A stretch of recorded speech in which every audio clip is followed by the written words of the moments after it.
Doutor Vitor, qual a abordagem terapêutica para esses pacientes?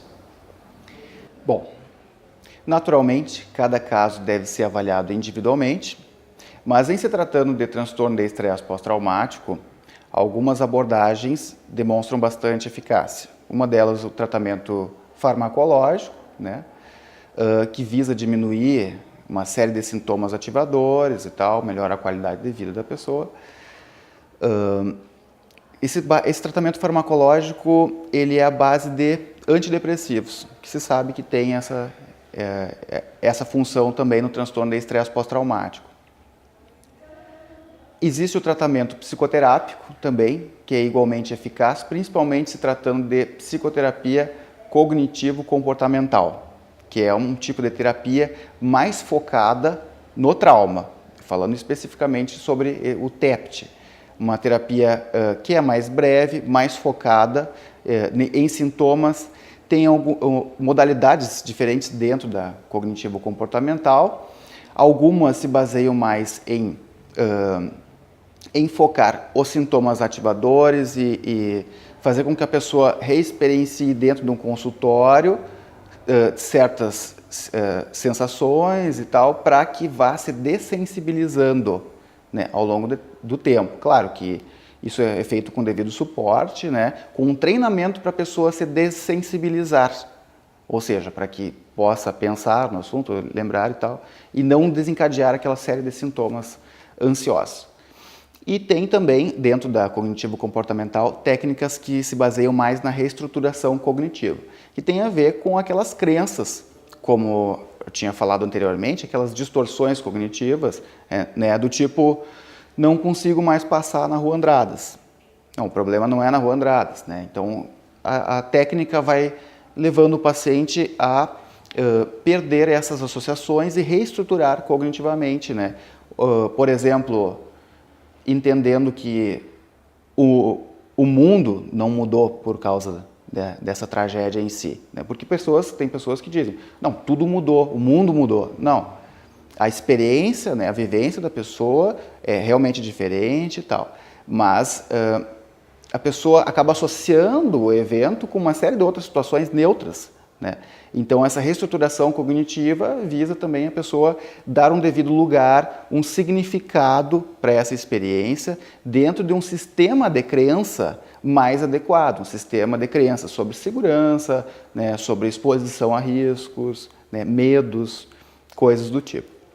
Existe também a terapia psicodinâmica, de orientação psicanalítica, nós também fazemos lá no CIAVA, que é uma psicoterapia com enfoque mais subjetivo, ou seja, tenta entender mais o indivíduo dentro dos seus conflitos que ele já tinha previamente, que podem ter sido aflorados pela situação traumática.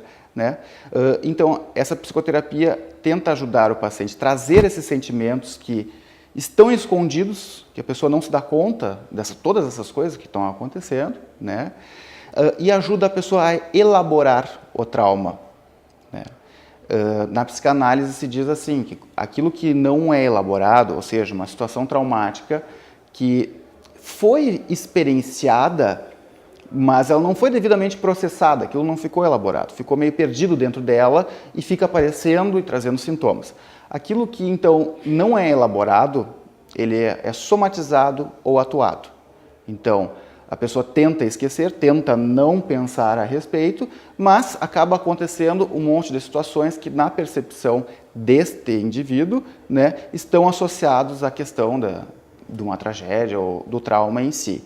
Então, falar sobre o assunto, num ambiente de psicoterapia, é uma maneira de elaborar esse trauma e que isso possa também ter um sentido para o indivíduo, mais de acordo com as crenças, os sentimentos do paciente, ter um sentido. Não significa que a pessoa vai esquecer o que aconteceu, mas isso não precisa trazer tanto sofrimento. Fica como uma lembrança, uma memória triste, mas que a pessoa consegue elaborar e consegue lidar com isso. Bom, nós conversávamos com a professora Isabela, lá da fisioterapia, que acompanha, né, o grupo lá e outros profissionais. E uma preocupação que a gente tem com esse aniversário aí da tragédia, né, é a questão do risco de suicídio. Isso, toda vez que tem um acontecimento desse monte, né, nos traz muita preocupação. E acredito que todos os profissionais e as famílias têm essa preocupação. Como é que você vê isso? Qual o teu aconselhamento para os familiares, para os outros pacientes que sobreviveram desse acontecimento? Eu acho bastante importante falar sobre isso, né? Falar sobre pensamentos, né, de suicídio, sentimentos de que a vida não vale a pena, né? É importante a gente poder falar e poder pensar sobre isso, porque pessoas que sentem isso comumente pensam e sentem sozinhas, né? Então, assim, em virtude desse aniversário da tragédia, muitas pessoas a gente sabe que podem ter um recrudescimento desses sintomas, ou seja, um reaparecimento de sintomas, né? Podem ter uma exacerbação tanto de sintomas depressivos como até do próprio transtorno de estresse pós-traumático, até em função da proporção de tudo isso, né, dentro da mídia e tal. Esse é um momento bastante delicado. Eu acho que fica assim a informação de que falar sobre suicídio, sobre pensamentos de suicídio, não vai provocar uma tentativa de suicídio, muito pelo contrário, né? Ou seja, estou me referindo a um familiar que demonstra alguma intenção, né? E demonstra para outras pessoas, para outros familiares e tal. É importante poder falar com essa pessoa para poder ajudá-la. Existem algumas crenças assim bastante comuns, né? Uma delas é essa: se a pessoa está dizendo que está pensando em morrer e tal, a gente não fala sobre isso porque senão a pessoa pode tentar se matar mesmo. Não, bem pelo contrário, a gente tem que poder falar para poder ajudar essa pessoa e para que ela se sinta compreendida e acolhida dentro desse sofrimento. Outra coisa é o seguinte, aquela crença de que quem avisa não se mata, né? A gente sabe assim que em serviços médicos a maioria das pessoas que se matam procuraram algum tipo de atendimento alguns dias antes de uma tentativa, né? Então, se trata de entender que quando a pessoa sinaliza isso de alguma forma, no mínimo essa pessoa está em sofrimento e merece uma atenção, merece um cuidado, um tratamento, merece uma abordagem para que se veja bem qual é a intencionalidade desse risco, né? E que isso possa ser tratado, né? Então, pessoas que escrevem cartas, por exemplo, são pessoas que têm um alto potencial de uma tentativa, né? Isso não pode ser ignorado, né? Isso tem que ser abordado, né? Fica a dica, assim, que pessoas que começam a apresentar algum tipo de comportamento suicida, uma conversa meio suicida, né, podem ser avaliadas por médicos clínicos gerais, médicos de uma maneira geral, né, num serviço de emergência, né. Nós temos o serviço de emergência psiquiátrica dentro do hospital universitário, mas existem outros serviços de emergência, de pronto atendimento. Estou dizendo isso porque muitas vezes uma pessoa assim que sinaliza dessa forma não tem condições de esperar uma consulta ambulatorial. E esses casos merecem uma atenção mais imediata, né?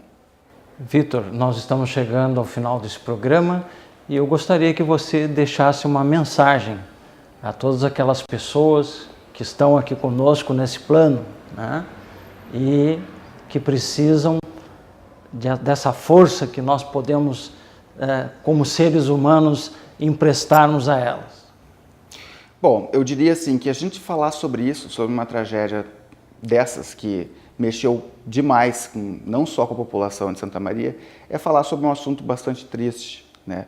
Mas é muito importante a gente poder falar isso num sentido de instrução, num sentido de poder entender o que acontece e como isso acaba desencadeando um sofrimento, né?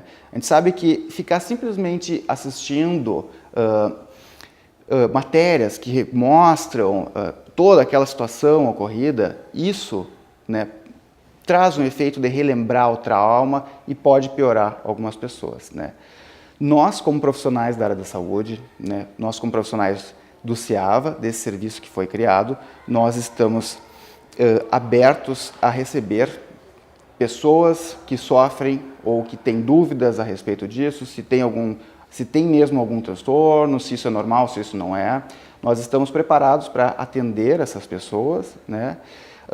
Temos o nosso serviço de emergência psiquiátrica e esperamos poder ajudar essas pessoas a se recuperar desses fantasmas que povoam a cabeça, né, de muitos indivíduos. Salienta-se que transtorno de estresse pós-traumático, depressão maior, fobia, pânico, tudo isso tem tratamento, o tratamento é eficaz, né, e a pessoa não precisa ficar sofrendo desses sintomas na maior parte do tempo, sem buscar ajuda.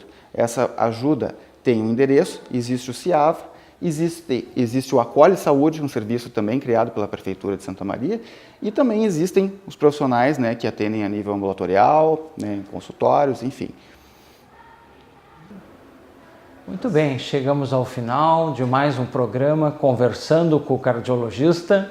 Hoje, entrevistando o Dr. Vitor Calegaro, médico psiquiatra, que tem tido um desempenho junto aos pacientes da tragédia da Boate Kiss. Agradecemos a sua presença e pedimos aos telespectadores que façam uma união de força com todo esse pessoal que foi acometido desse grave acidente. Até a próxima semana.